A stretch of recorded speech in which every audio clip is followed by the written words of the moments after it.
بسم الله الرحمن الرحيم. الحمد لله رب العالمين، والصلاة والسلام على سيدنا محمد خاتم الأنبياء والمرسلين وعلى آله وصحبه أجمعين والتابعين لهم بإحسان إلى يوم الدين. أما بعد.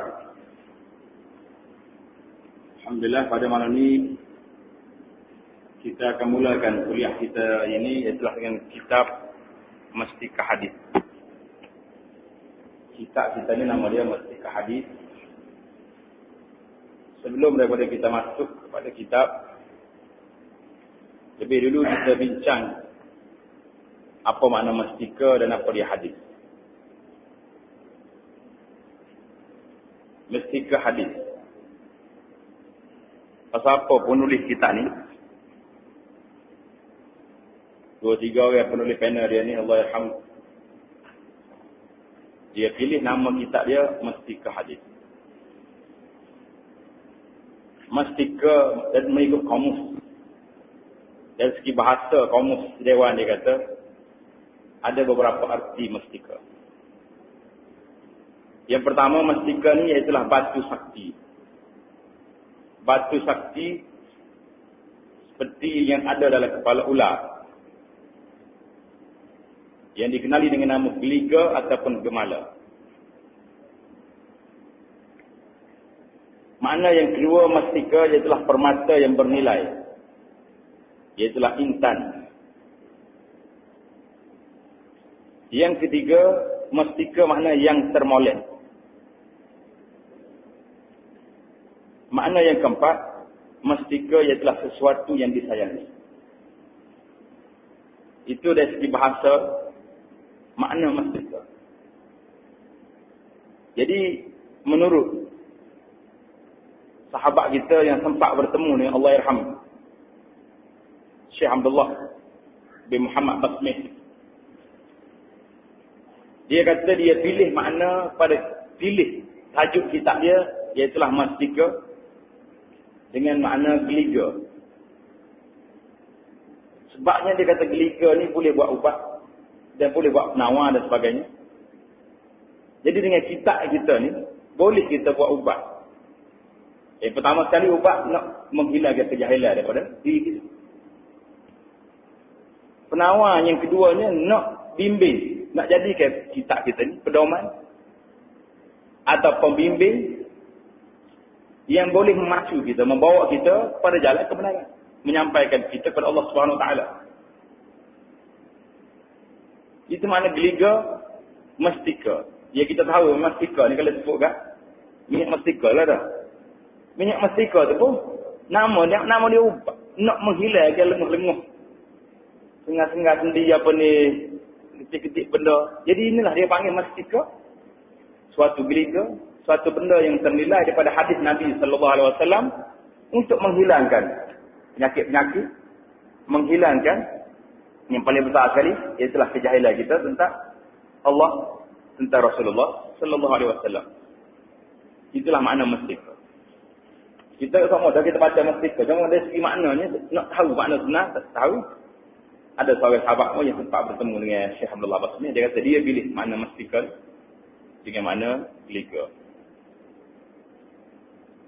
Hadis Rasulullah sallallahu alaihi wasallam. Apa makna hadis? Hadis apa dia? Apa beza hadis dengan sunnah? Itu kita akan sebut secara ringkas pada malam ini. Nak menjelaskan tajuk nama kita nak masuk. Hadis ialah satu perkara yang dinisbahkan kepada Rasulullah sallallahu alaihi wasallam. Daripada perkataan yang kita panggil sabda Nabi, perbuatan, tingkah laku Rasulullah, amalan Rasulullah, ataupun takrir. Takrir ni akuan Rasulullah terhadap suatu perkara yang dilakukan oleh para sahabat sewaktu Nabi kita hidup. Itu dipanggil takrir. Ataupun sifat. Sifat yang cerita Rasulullah lagu ni, itu dipanggil hadis. Apa makna hadis?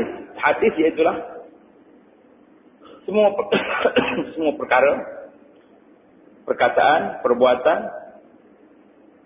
takrir, iaitulah aku Rasulullah, terhadap perkataan atau perbuatan yang sahabatnya dilakukan di zaman Nabi kita hidup, dan juga sifat yang menyebutkan tentang sifat Rasulullah, sifat amalan Nabi dan sebagainya. Baik, kalau kita baca dalam kitab, kita jumpa tersebut dalam khabar. Makna apa khabar? Khabar di sini dengan makna, boleh yang mana yang pertama, boleh juga dengan makna hadis. Khabar dengan makna hadis, boleh. Ataupun khabar dengan makna dia sendiri, iaitulah hadis, riwayat yang mari daripada Rasulullah sallallahu alaihi wasallam. Khabar iaitu riwayat yang mari daripada Nabi, bukan daripada Nabi. Itu namanya khabar. Hadis mari daripada Nabi.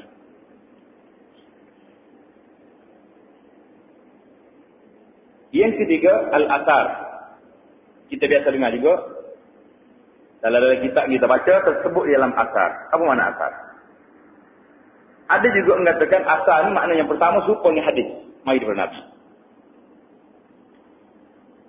Dan ta'rif yang kedua athar ini yang masyhurnya diguna pakai, iaitulah semua perkataan atau perbuatan yang disebutkan kepada sahabat-sahabat Nabi ataupun at-tabi'in.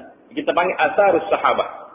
Atharus sahabah maknanya perkataan, ucapan ataupun amalan-amalan yang dibuat oleh para sahabat.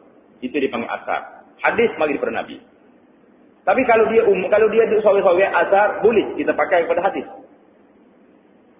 Ada dalam istilah kita ngaji ni, dia panggil iza jisama'a istaraq wa iza istaraqa jisama'. Bila dia berimpun, dia pisah. Bila dia berpisah, dia berimpun. Ini satu istilah yang digunakan pakai dalam kita ngaji. Lagu mana pula bila pisah berimpun, bila berimpun pisah.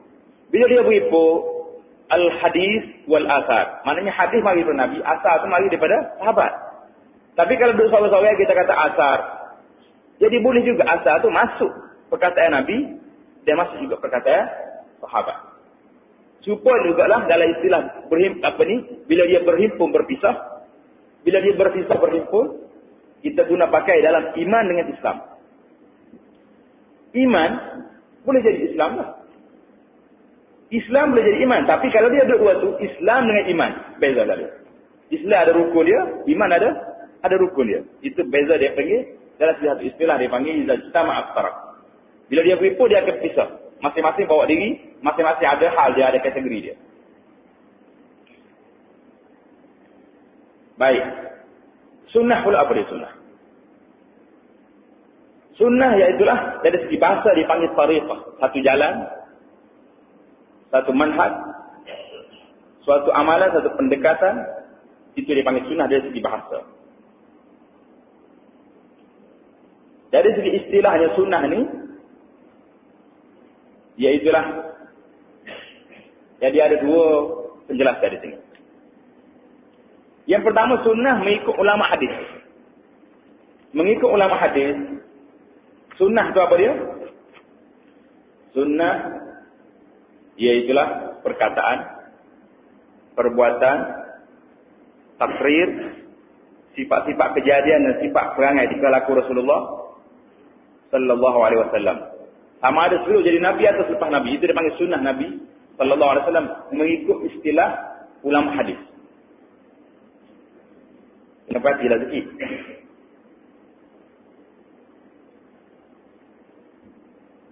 Baik. Kalau dari segi istilah usul pula, ulama usul ni istilah dia, kalau sebut sunnah, iaitulah perkara yang diambil daripada Nabi sallallahu alaihi wasallam. Tahu perkataan dia, perbuatan dia, takrir dia. Lebih kurang hampir sama dengan istilah hadis, muhaddis. Tak. Cumanya berbeza dengan istilahnya kalau kita balik kepada ulama fiqh, bila disebut sunnah, dia akan beza dengan wajib. Perkara ni sunnah. Sunnah. Mana dia panggil benda ni tidak wajib. Itu ada perbezaan istilah dari segi penggunaan, guna pakai. Kita pakai mana ni? Kalau pakai dari segi istilah ilmu hadis, kalau kita kata sunnah, sunnah serupa dengan hadis. Sunnah Nabi sallallahu alaihi wasallam itu hadis Nabi, tak ada beza. Tapi kalau kita mari dari segi fuqaha, ulama fiqh pula, dia bila dia kata benda ni wajib kena di sunnah, makna hak ni wajib, hak ni tak wajib. Ada perbezaan di situ. Itu dari segi istilah. Sekarang ni kita tahulah makna mastika hadis. Mastika iaitulah geliga, pilihan yang sangat bernilai daripada hadis-hadis Nabi sallallahu alaihi wasallam. Hadis Nabi banyak. Beratus ribu hadis Nabi sallallahu alaihi wasallam. Imam Bukhari dia hafal beratus ribu hadis. Tapi dia cek kali ditolak mari, ni enggak ada sahih dia macam ada nari. Pilih mana? Ada orang kata Imam Bukhari susu hadis. Apa jenis dengan sikit, sedangkan dia ngapa hadis beratus ribu. Jawabnya dia tidak susu hadis. Nak ayatnya dia hak dia bila ni, hadis hak siapa apa dia? Boleh jadi dia ambil hadis ni daripada orang ni, rawi ni, siapa ke Nabi sallallahu alaihi wasallam. Hadis yang kedua ambil sanad orang ni pula, hadis dia sanad orang ni pula. Dia pun kadang-kadang satu hadis tu siapa 50, siapa 100. Ada satu hadis dia pun siapa 700 sanad. Jadi setelah dia tolak lagi hadis dulu ya, so hadis. Jadi dia akan pilih mastika yang terbaik yang dia akan ambilnya, iaitulah hadis yang paling sahih, yang paling dekat jalan dengan Nabi sallallahu alaihi wasallam. Mana kalau dia ada hadis ni, hadis satu hadis umpamanya, hadis innamal a'malu binniyat. Hadis ni nak sampaikan Nabi daripada Bukhari, ada 3 orang rawi, contoh. Jalan yang kedua ada 4 orang rawi. Jalan yang ketiga 5, dia tak akan ambil hak jauh, dia akan ambil hak dekat. Dia panggil sanad ali. Itu dia panggil dari segi hadis. Itu mukadimah kita malam ini dari segi ta'rif hadis. Kalau kita balik kepada istilah hadis, tak apa malam ini kita belajar, yang penting kita kenal apa itu hadis. Bila kita orang sebut hadis, apa dia hadis?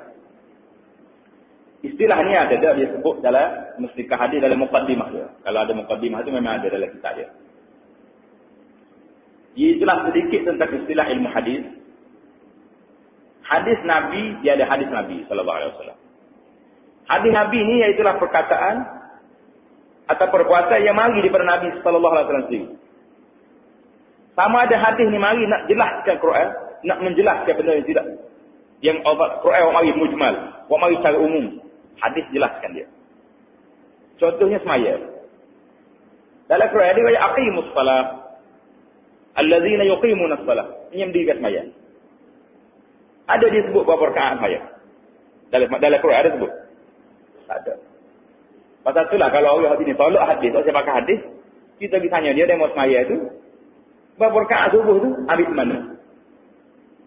Ambil mana semaya 2 rakaat subuh? Ada sebut dalam Quran? Tak ada. Bil asyi wal ibkar. Saya sebut dalam Quran. Semaya zuhur 4 rakaat, ambil mana? Itu dia panggil hadis menafsirkan Quran. Dan ada hadis mustaqil. Dia mari sendiri dia tidak mari tafsir Quran, tapi ini dipanggil hadis Nabi sallallahu alaihi wasallam. Yang kedua dipanggil hadis qudsi. Hadis qudsi iaitulah firman Allah Taala kepada Nabi sallallahu alaihi wasallam tidak melalui perantaraan Jibril. Direct kepada Nabi. Nabi waktu bi lafaz min indi daripada dia sendiri. Lafaz wahyu tu yang datang lagi. Pasal itulah hadis qudsi ini dia panggil hadis, dia tak panggil Quran walaupun dia wahyu daripada Allah Subhanahu Wa Taala. Nak beza di antara Quran hak mari daripada Nabi, daripada Allah melalui perantara Jibril alaihissalam wa mai ke Rasulullah sallallahu alaihi wasallam. Nabi kita baca, Jibril baca. Mula-mula tu ayat Quran, Nabi kita duduk lidah dia, duduk tunggu Jibril baca. Siapa tu ayat Quran, la tuharrik lisanaka litajala bih. Inna alaina jam'ahu wa qur'anahu fa idza qara'nahu fattabi' qur'an. Ya Muhammad tu duduk lidah tu duduk mulut. Mau dengar apa? Dengar. Jibril ayat dengar. Lepas ni mu boleh baca. Itu salah lebih lebih kepada Nabi Muhammad sallallahu alaihi wasallam. Jadi kita ada hadis Nabi, ada hadis kursi. Hadis ni pula dia panggil ada sanad dia.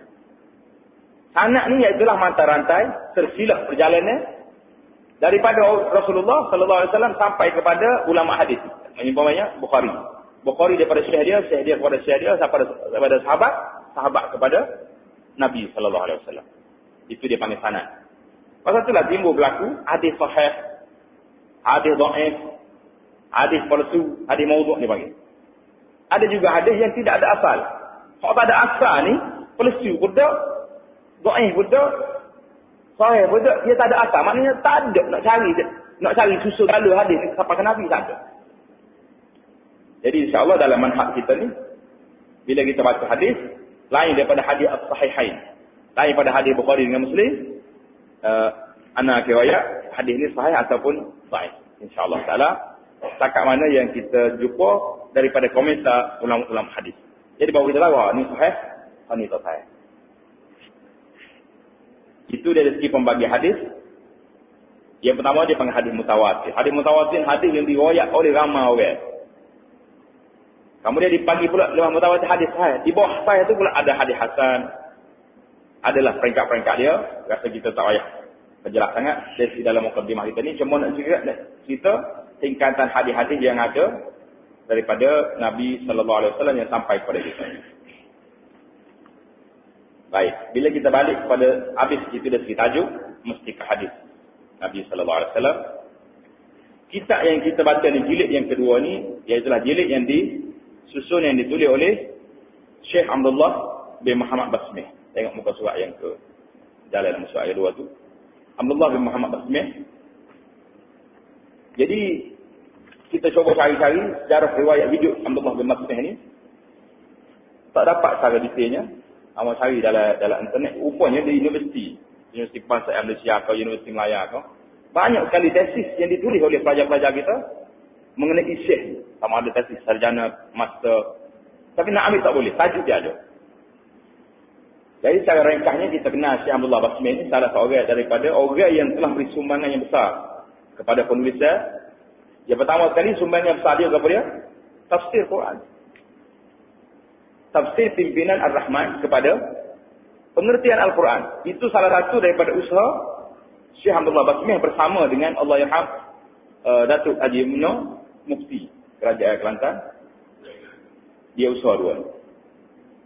Jadi anak dirinya telah pun berusaha melalui duta Malaysia di Arab Saudi bawa tafsir pimpinan Ar-Rahman ini untuk dicetak oleh Kerajaan Arab Saudi di Madinah.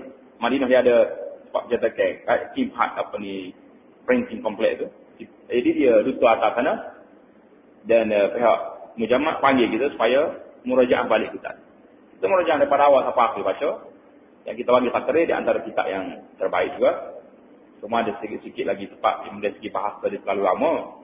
Sebab dia tulis tahun berapa dia tulis apa ni kitab Pimpinan Ar-Rahman ni. Tahun 98 lagi dia tulis.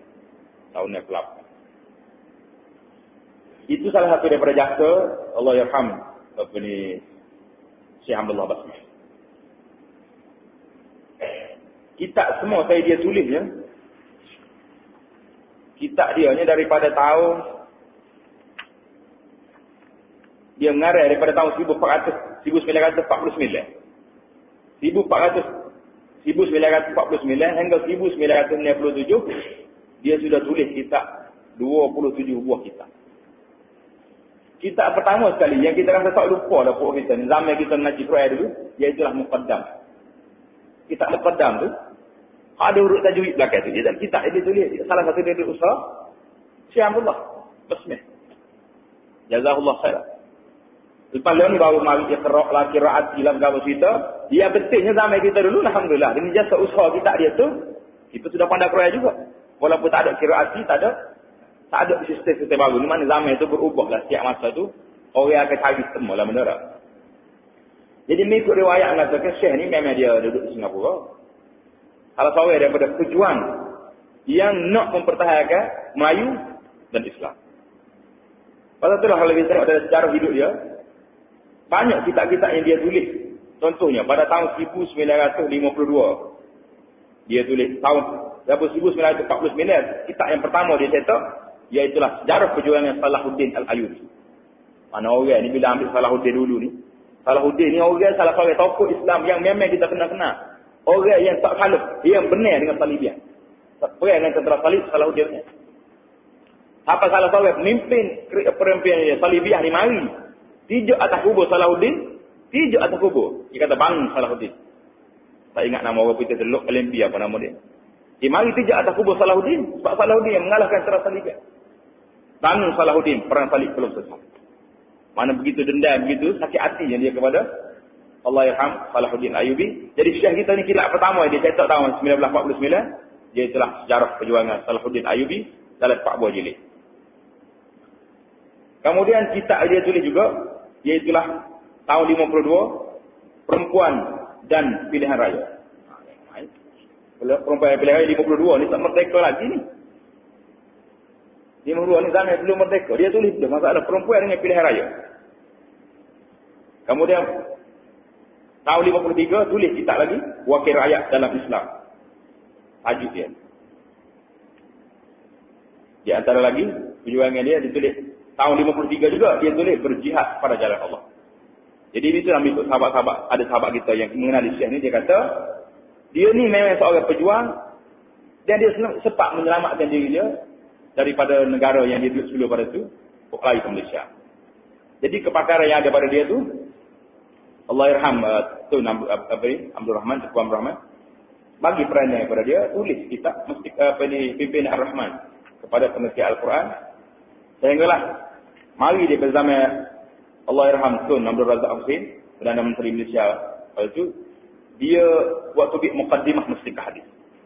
Muqaddimah Mustikah Hadis ni cetakan pertamanya pada bulan Oktober tahun 1973 bersamaan dengan Ramadan tahun 1393 diterbitkan bersempena dengan pertandingan membaca Al-Quran. Masa tu orang panggil tanding. Bila ni tilawah Quran, tukar nama sikit, modify dah sikit pasal yang makan tu tanding apa Quran ni dah. Jadi tu kasih. Yang betulnya Mustikah Hadis ni waktu bi sempena dengan pertandingan Al-Quran tahun Ramadan tahun 1373. Itu ditandatangani oleh Allahyarham Tun Abdul Razak. Jadi mari pula yang kedua, yang Mustikah Hadis jilid yang pertama mengandungi bahagian iman dan tauhid. Jilid pertama bagi iman tauhid. Jadi oleh kerana tempat kita ni banyak dah Ustaz Ilyas kita email kita baca dah dari kitab yang pertama dan ramai dah orang ngaji tauhid. Jadi kita lakar ambil jilid yang kedua saja. Jadi bahagian yang pertama ni cetakannya tahun 1974 dicetak. Sehinggalah sampai kepada yang ketiga ni, Mustikah Hadis yang jilid yang kedua, bahagian Islam, hukum-hukum syarak, khusus mengenai ibadat sembahyang yang mengandungi 290 buah hadis. Kitab kita ni 290 buah hadis. Kalau kita baca 4-5 hadis minggu, berapa tahun nak boleh habis? Pasal itulah anda kata kita pilih dua cara. Sama ada kita sarah hadis ni panjang, ataupun kita laju sikit baca. Maka boleh pergi jauh. Cuma ada tempat-tempat tertentu yang perlu pada penjelasan, kita jelas apa yang lebih baik. Kalau nak main sarah pun boleh, kita buat sarah, tapi lambat lagi. Yang pentingnya kita boleh habis sekali lalu kita tu. Kalau kata tak puas hati lagi, kita yang kedua ni nak sarah pula. Kita dah. InsyaAllah ta'ala. Jadi tahun kita ni, kitab jilid yang kedua ni, cetakan tahun pertama, iaitulah pada tahun 1984, bersama dengan 1404, yang ditandatangani oleh bekas Perdana Menteri, Datuk Seri Dr. Mahathir Mohamad. Jadi, Syekh kita Syekh Basmian ni, seorang yang gigih dalam usaha dia, sehingga pada yang ada senarai di tangan saya ni, iaitulah 34 buah kitab hasil daripada usaha dia, sama ada dia sendiri ataupun dia kerjasama dengan kawan dengan ulama-ulama lain. Contohnya dalam Mustikah Hadis Pimpinan Ar-Rahman itu dia kerjasama dengan Allahyarham Datuk Haji Muhammad Nur, Mufti Kerajaan Negeri Kelantan, bersama dengan bekas Mufti juga, iaitulah Datuk Ismail Yusof, bekas Mufti. Jadi hasil usaha dia begini besar. Dia jadi kepada buku kita ni supaya baca cara mudah, ringkas, ambil daripada hadis-hadis Nabi sallallahu alaihi wasallam. Bagi anaknya, anak suka sifatkan Mustikah Hadis ni, iaitulah ahadis al-ahkam. Contohnya hadis ahkam ni banyak. Allahyarham Syekh Al-Hafiz Ahmad bin Ali bin Hajar Al-Asqalani, dia tulis kitab Bulughul Maram. Bulughul Maram maknanya menyampaikan kepada destinasi, kepada tempat tuju. Itu mana Bulughul Maram? Dia buku hadis-hadis hukum saja. Demikian juga kitab Umdatul Ahkam. Umdatul Ahkam pun dikupas hadis-hadis juga. Tapi yang masyhurnya kitabnya Iaitulah Bulughul Maram lebih masyhur di tempat kita ni kerana Al-Hafidh Ibn Hajar ni Al-Asqalani adalah mazhab Syafi'i. Jadi kitab dia masyhurnya Fathul Bari, dia syarah kepada Sahih Al-Bukhari. Jadi lebih kitab kita ni, Mustikah hadis kita ni lebih menjurus kepada ahadits al-ahkam. Juzuk yang kedua lah. Juzuk yang pertama lebih kepada hadis akidah, tauhid. Yang pentingnya jazakumullah khairan di atas sumbangan yang telah mereka berikan. Tinggal lagi ni sampai kepada kita ni nak baca kitab dia ni, nak memahami isi kandungan hadis-hadis Nabi sallallahu alaihi wasallam, sunnah yang ditinggalkan oleh Nabi kepada kita. Jadi masuk pada yang pertama sekali tu, muka surat 91 tu. Penulis kita ni waktu mari hadis, inna awwala ma yuhasabun nasu bihi yaumal qiyamah min a'malihim as-salah. Dia punya motto dia mari hadis ni. Pasal sebab kita ni nak bicara bab semaya, bab salat. Nak bicara bab semaya. Jadi bila dia bicara nak semaya, munasabahlah dia start dengan hadis ni, inna awwala ma yuhasabun nasu bihi yaumal qiyamah min a'malihim as-salah. Hadis ni hadis sahih yang diriwayatkan oleh Imam Abu Daud dan lain. Maksudnya sesungguhnya perkara yang mula-mula dihitung dari amal-amal manusia pada hari kiamat ialah sembahyang. Dia ada dua hadis ini. Hadis yang pertama, hadis mula-mula sekali dikira iaitulah sembahyang. Ada lagi satu hadis yang lain, Nabi sallallahu alaihi wasallam bersebut, awwal ma yuhasabu bihil 'abd ad-dima. Mula-mula sekali Tuhan nak cek pada hari kiamat nanti di kalangan amalan manusia ni, iaitulah yang bersangkut paut dengan darah. Jadi ulama kata macam mana dua hadis berbeza. Hadis ni riwayat semaya, hadis tu riwayat darah. Jadi nampak perbezaan secara zahir, tapi pada secara dasarnya tidak berbeza, tidak bersangga. Semaya mula-mula sekali dalam bab ibadat. Kira-kira apa ni audit pertama nak cek dalam bab ibadat, dia cek semaya.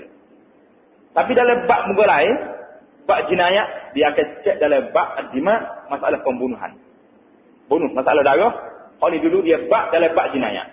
Dalam bab ibadat, dia akan mula dengan as-salah, dia akan mula dengan sembahyang.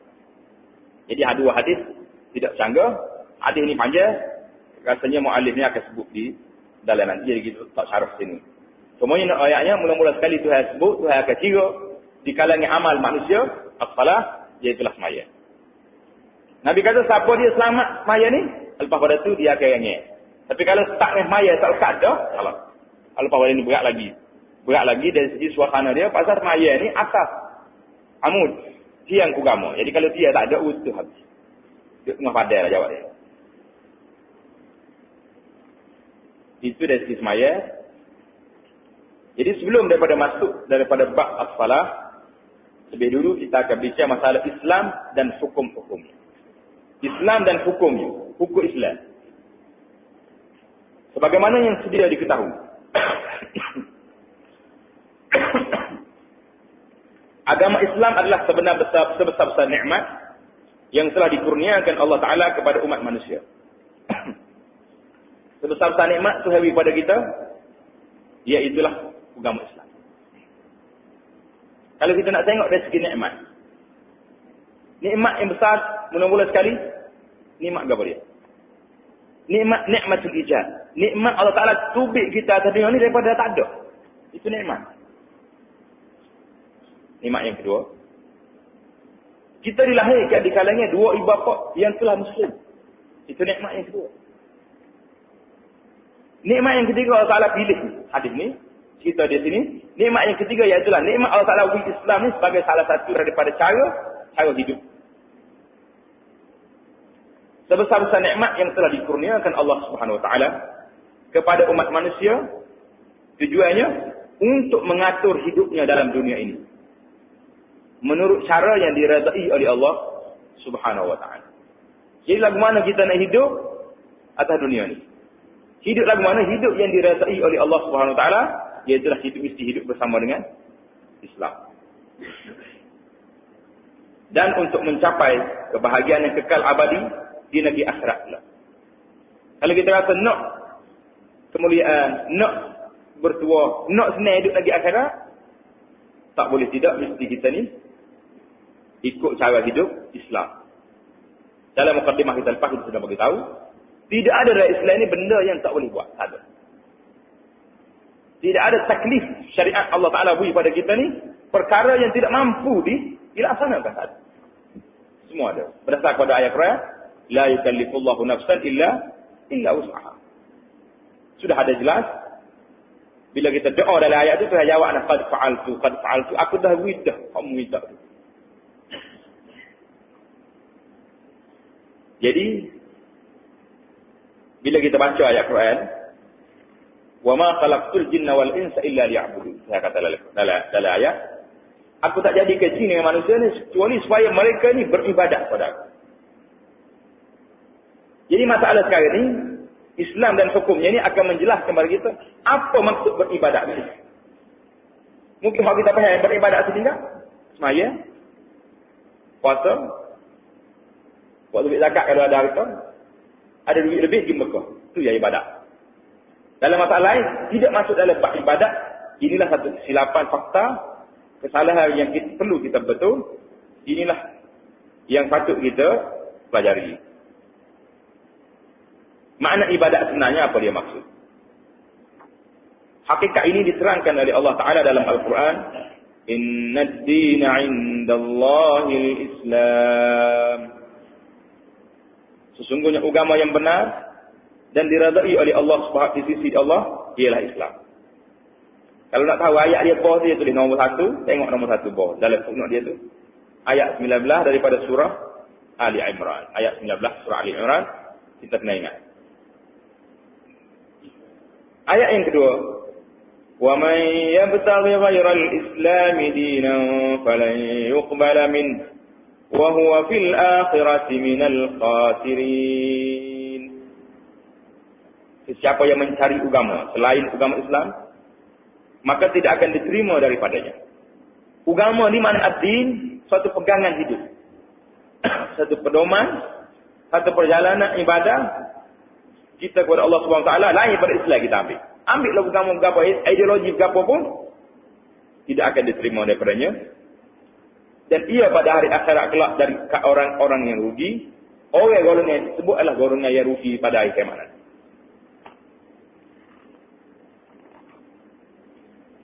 Menurut huraian yang lebih lanjut, dia kata penjelasan ini ambil daripada Muqaddimah Mustika Hadis. Jadi bagus kitab ni dia rujuk sama ke kitab dia. Sama dia tu dia rujuk. Maknanya kitab tu berkait. Lepas tu kalau kita baca Muqaddimah jilid 1 dalam iman, dia akan rujuk di mari.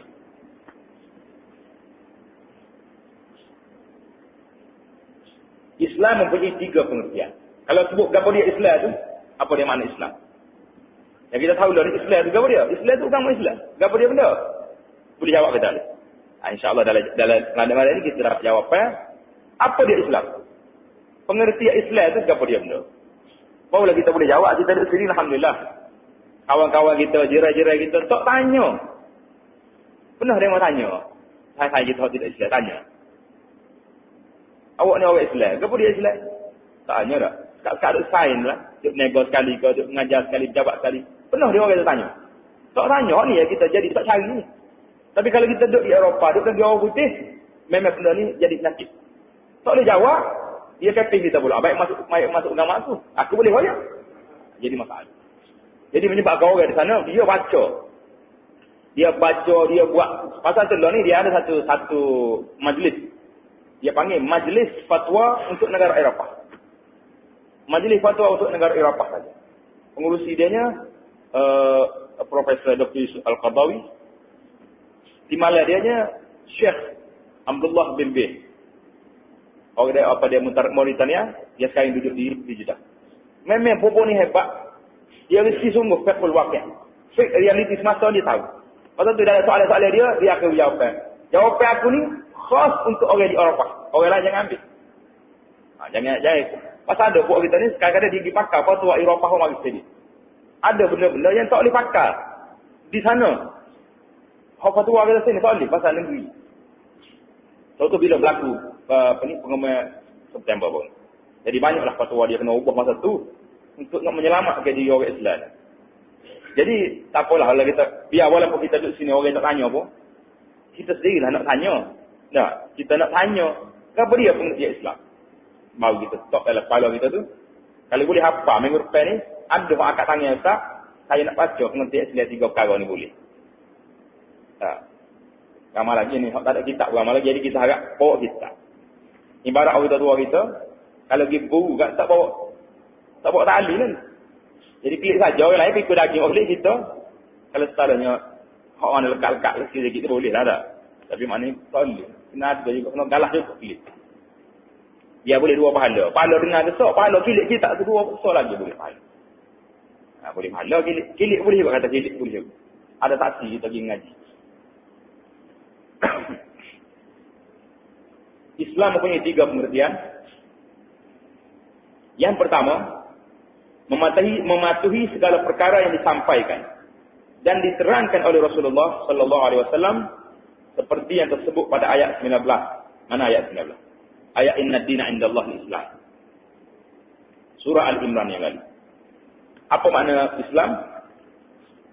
Islam ni dari segi luar yang makna menyerah diri. Pasal tu orang panggil budak ni, orang ni masuk Islam. Apa makna masuk Islam? Buat kita ni bila masuk Islam kak, cara nak patuh ya. Masuk Islam patuh.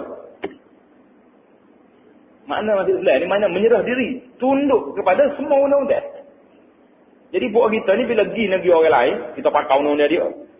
Kita ada alih ni bawa kereta ada tarik kanan. Pergi ke apa ni Amerika, boleh nak bawa tarik kanan? Tak boleh, kena bawa tarik kiri lah. Jadi supaya juga, bila kita masuk Islam, itu makna Islam maknanya Islam. Menyerah diri kepada peraturan-peraturan agama Allah SWT. Jadi tak boleh kita kata, akal ni tak bakal ni, tak jadi lah. Orang panggil aksiden, orang lain saya kok kita bawa orang ni, belakang. Maknanya mematuhi segala perkara yang disampaikan dan diterangkan oleh Rasulullah sallallahu alaihi wasallam. Itu makna yang pertama. Apa dia makna yang pertama? Islam mematuhi segala. Mematuhi segala perkara yang disampaikan dan diterangkan oleh Rasulullah. Nak saya ingat selalu ni. Tak saya minggu depan ingat, malam ni ingat. Bila klik ni jaduk atas kereta tu, Islam tu maksudnya mematuhi apa dia? Segala perkara yang disampaikan dan diterangkan oleh Rasulullah. Jadi pertama. Ingat dah tu lah. Tak ingat tak saya dah. Yang kedua, Islam ni maksudnya hukum-hukum syarak dan keterangan-keterangan yang disampaikan oleh Rasulullah sallallahu alaihi wasallam. Seperti yang tersebut pada ayat yang 85. Mana ayat 85? Wa man yabtaghi ghairal Islam dinan. Yang kedua. Apa makna Islam yang kedua? Hukum-hukum syarak dan keterangan-keterangan yang disampaikan. Apa beza yang dua yang pertama? Yang pertama tadi mematuhi. Yang pertama kali orang bila sebut Islam tu kita mesti patuh, tunduk, taat, ikut kepada semua hak Nabi bawa. Itu makna Islam. Ini untuk orang. Yang kedua, hukum, perundangan. Undang-undang yang kita nak pakainya, hak mana? Undang-undang Islam. Apa mana undang-undang Islam? Iaitulah hukum-hukum, peraturan-peraturan, keterangan-keterangan syarat yang disampaikan oleh Rasulullah sallallahu alaihi wasallam. Dua makna Islam. Jelas atau tak jelas? Yang pertamanya patuh, ikut. Yang kedua, hukum-hukum syarak. Itu makna Islam. Kalau kita tanya apa dia ni? Undang-undang Islam. Kita tahulah undang-undang Islam ni hukum syarak. Yang ketiga, makna Islam yang ketiga, agama yang dibawa dan disampaikan oleh Rasulullah sallallahu alaihi wasallam seperti yang tersebut pada ayat 3 surah Al-Maidah, wa raditu lakumul Islam madina. Itu ayat yang ketiga, ayat. Dan aku telah redakan Islam itu menjadi agama untuk kamu. Itu firman Allah Taala kepada kita. Tuhan reda Islam itu jadi agama untuk kita. Jadi 3 makna Islam. Yang pertama agama sendiri itu makna Islam. Yang kedua hukum hakam, hukum-hukum syarak itu perundangan itu Islam. Yang ketiga kepatuhan. Tunduk kita, taat kita tu dia panggil Islam. Jadi bila kita duduk jadi orang Islam, yang pertama kali agama kita Islam. Yang kedua, undang-undang yang kita nak pakainya, undang-undang Islam. Kalau kita kata zalim, ada pula orang zina pergi kerja sampai mati. Islam lagi kata Islam. Kalau kita kecek lagi. Boleh kecek lagi tu. Kalau kita kecek jadi Islam betul atau tidak betul? Dari segi akidah. Jauh dalam. Pasal makna Islam sendiri itu istislam. Menyerah diri. Tunduk patuh. Undang-undang nak pakai undang-undang Islam. Yang ketiga, agama yang kita nak berpegang dengan dia. Agama Islam. Semuanya. Dasar kepada 3 ayat Quran. Inna dina inda Allah Islam. Wa man yabtaghi ghairal Islami dinan falan yuqbala minhu. Wa huwa fil akhirati minal khasirin. Yang ketiga, wa raditu lakumul Islam madina. Jadi kita tahulah Islam itu ada 3 makna. Kita hayati 3 perkara ni. Makna Islam ni insya-Allah lepas pada ni kita akan bagi satu demi satu, tahap demi tahap pemahaman kita pada Islam. Banyak lagi syekh ni Islam dan hukum ni dia akan jelaskan kepada kita apa itu Islam, jika bermakna Islam, siapa dia kita orang Islam. Jadi tak menasabah kita orang Islam. Kita sebagai seorang mukmin bila sebut bab Islam kita suka takut. Pelik. Inilah satu benda ajaib yang berlaku di akhir zaman. Orang Islam mengaku beragama Islam, tapi takut kepada Islam. Orang putih takut kepada Islam. Tak apa dia, sebab dia orang putih, dia orang putih kafir misalnya. Orang putih Islam mana lah ni. Jadi, kita sendiri orang Islam ni takut kepada Islam. Patutlah ke mana? Nak jadi Islam. Jadi yang kita takut kepada Islam, kita mesti sayang kepada Islam, hidup bersama dengan Rasulullah sallallahu alaihi wasallam. Bila Nabi kata apa? Sami'na wa ata'na. Pernah Nabi kita sallallahu alaihi wasallam tengah khutbah. Dia kata Nabi baca khutbah. Nabi boleh kata Nabi baca khutbah. Tak, dia Nabi tak baca. Tak baca, tak menulis. Pasal apa dia tak baca, tak menulis? Pasal nak tutup pintu. Tutup pintu fitnah. Orang kata Muhammad tu dia sangatlah buat agama baru.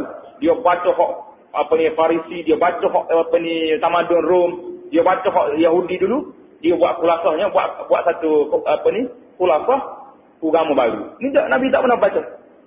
Bila malaikat peluk dia, Iqra, ya Muhammad baca. Nabi kata, "Mana Nabi qari? Aku tak baca. Nak baca apa? Aku tak baca. Nak baca apa?" 3 kali kena peluk bergakak Nabi kita sallallahu alaihi wasallam, barulah nak Jibril ajar Iqra bismi rabbikal ladzi. Jadi Nabi kita tengah duduk tebah, tiba-tiba dia royak ijlis. Nabi kata duduk. Salah seorang sahabat ni tengah jalan nak mari dengan tebah. Nama dia Hasan. Bila dia dengar Nabi kata ijlis, tengah duduk. Tak ada masuk masjid lagi, cokoh sini. Maka dia cokoh situ. Nak royaknya masa tu kehebatan Islam. Zaman tu mulia Islam. Zaman tu keagungan Islam naik. Pasal orang ni patuh. Bila dengar Rasulullah kata, Qala Allah, Qala Rasul, tak tawil. Hasan duduk cokoh situ. Siapa Nabi kita sudah mengajar, sudah orang tu belakang. Orang yang royak ya Rasulullah. Hasan tak orang bangun lagi. Nabi kita lalu apa pun di sini. Dia kata ya Rasulullah suruh duduk. Kata saya duduk. Akan tak duduk. Jadi mana sabar lah kalau kita tak apa lama kita ni. Orang Islam takut pada Islam. Bila kita wayak peraturan hidup Islam lagu ni, susah lah lagu ni. Bila wayak Islam lagu ni, zalim. Jadi tak boleh belakang. Jadi tak jadi orang Islam. Nak jadi orang Islam lagi. Tapi tak boleh jadi Islam. Boleh? Tak boleh. Jadi insyaAllah ta'ala, amarah jazakumullah khairan kepada apa ni, semua pengarah-pengarah kita mustika hadis ni. Di atas penerangan yang cukup jelas. Yang kitab ini pun apa ni, dalam muqaddimah Perdana Menteri pun dia sebut dah sebagai jadi panduan hidup kepada rakyat Malaysia. Jadi ini satu panduan yang cukup baik, yang satu geliga yang sangat berharga, yang memang tepatlah insya-Allah taala kita pilih kitab ini untuk kita muzakarah di masjid ini. Apa yang baik itu daripada Allah SWT, yang tidak baik itu daripada kelemahan adik saya. Aqulu qawli hadza wa astaghfirullah li wa lakum. Wassalamualaikum warahmatullahi wabarakatuh.